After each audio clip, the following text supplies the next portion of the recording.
Anak-anak, organ pernapasan manusia terdiri atas hidung, tenggorokan, dan paru-paru. Setiap organ tersebut dapat mengalami gangguan akibat kuman penyakit yang berasal dari lingkungan atau kebiasaan hidup yang tidak sehat. Berikut ini penyakit pada sistem pernafasan. Mari kita bahas satu persatu ya. Yang pertama, emfisema. Emfisema merupakan penyakit pada paru-paru. Paru-paru mengalami pembengkakan karena pembuluh darah pada paru-paru kemasukan udara. Yang kedua, asma. Asma merupakan kelainan penyumbatan saluran pernapasan yang disebabkan oleh alergi debu, bulu, atau perubahan cuaca. Kelainan ini dapat diturunkan dan dapat kambuh jika suhu lingkungan cukup rendah atau keadaan dingin. Penyakit yang ketiga, kanker paru-paru. Kanker paru-paru. Penyakit ini merupakan salah satu penyakit yang paling berbahaya. Sel-sel kanker pada paru-paru terus tumbuh tidak terkendali. Penyakit ini lama-kelamaan dapat menyerang seluruh tubuh. Salah satu pemicu kanker paru-paru adalah kebiasaan merokok. Penyakit yang keempat, tuberkulosis atau TBC. Tuberkulosis atau TBC ini merupakan penyakit paru-paru yang disebabkan oleh Mycobacterium tuberculosis. Bakteri tersebut menimbulkan bintil-bintil pada dinding alveolus. Jika penyakit ini menyerang dan dibiarkan semakin luas, dapat menyebabkan sel-sel pada paru-paru mati. Akibatnya, paru-paru akan menguncup atau mengecil. Hal tersebut menyebabkan para penderita TBC napasnya sering terengah-engah. Penyakit berikutnya, bronkitis. Bronkitis merupakan gangguan pada cabang batang tenggorokan akibat infeksi. Gejalanya adalah penderita mengalami demam dan menghasilkan lendir yang menyumbat batang tenggorokan. Akibatnya, penderita mengalami sesak napas. Penyakit selanjutnya yaitu influenza atau flu. Influenza atau flu ini merupakan penyakit yang disebabkan oleh virus influenza. Penyakit ini timbul dengan gejala bersin-bersin, demam, dan pilek. Itulah penyakit-penyakit pada sistem pernafasan ya anak-anak.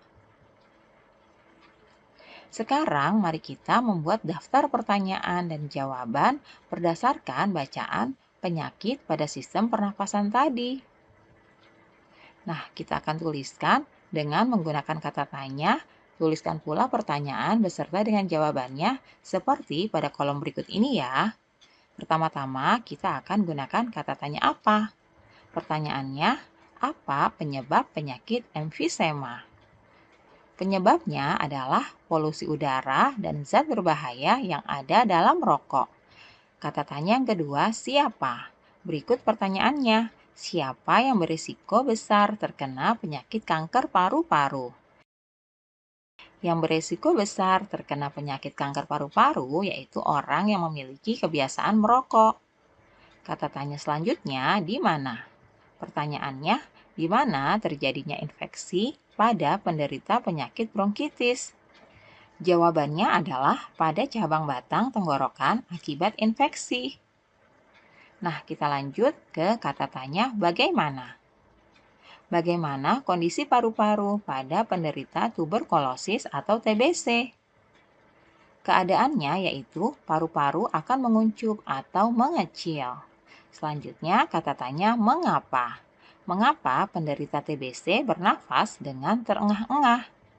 Karena paru-parunya menguncup dan mengecil. Nah, anak-anak itulah tadi contoh kalimat pertanyaan dan juga jawabannya ya. Kalian bisa membuat kalimat tersebut dengan menggunakan kata tanya dan kalimat pertanyaan beserta jawaban yang lainnya. Tuliskan dengan rapi dalam sebuah kolom di buku latihan kalian masing-masing. Anak-anak, kebiasaan hidup sehat akan meminimalkan kemungkinan kita terserang penyakit, termasuk penyakit pada sistem pernafasan. Salah satu kebiasaan hidup sehat adalah dengan selalu aktif melakukan latihan fisik. Latihan fisik tidak hanya dapat dilakukan melalui olahraga, tetapi juga dapat dilakukan dengan menari. Nah, di sini akan Bu Guru berikan contoh beberapa tarian. Tarian berikut ini menggunakan properti. Apakah kalian masih ingat apa itu yang dimaksud dengan properti? Properti dalam tarian merupakan media atau alat pendukung yang digunakan pelaku tari pada sebuah pertunjukan yang berfungsi sebagai alat pendukung pada suatu karakter yang dimainkan. Misalnya, pada tari piring, propertinya adalah piring. Pada tari payung, propertinya adalah payung. Selanjutnya, tari serimpi. Propertinya berupa selendang. Dan pada tari janger, propertinya adalah kipas. Selain yang sudah disebutkan tadi, ada pula properti berupa keris, topeng, tombak, panah, sapu tangan, dan lain sebagainya. Nah, anak-anak, itulah tadi tari-tarian yang menggunakan properti sebagai penunjang pertunjukan tari itu, sehingga pertunjukan tarian tersebut menjadi lebih menarik.